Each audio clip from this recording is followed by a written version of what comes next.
বড়া তো আমরা অনেকেই খেয়ে থাকি, কিন্তু আজ আমি এসেছি এক নতুন মিষ্টির বড়ার রেসিপি নিয়ে, যার নাম হলো রস বড়া, অর্থাৎ রসে ভেজানো বড়া।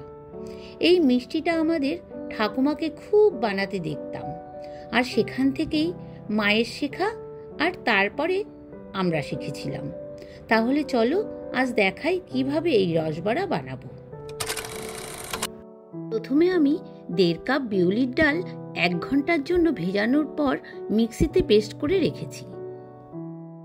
এবার ওই পেস্ট করা বিউলির ডালের মধ্যে সামান্য একটু জল দিয়ে আমি ভালো করে 10 মিনিট ধরে ফেটাতে থাকবো, যতক্ষণ না সাদা রং হয়।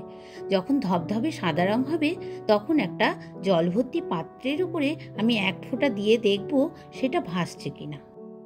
ঠিক এরকম ভেসে উঠলে বুঝবো ডালটা ফেটানো ঠিক হয়েছে। এরপর একে একে গরম তেলে বড়ার আকারে সব কটা বড়া আমি ভেজে নেব।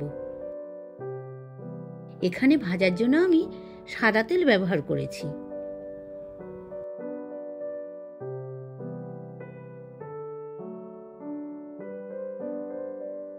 বড়াগুলো নিভু আজে হতে হতে আমি অন্যদিকে একটা কড়াইতে সামান্য জল দিলাম, তার মধ্যে দিয়ে দিলাম 2 কাপ চিনি।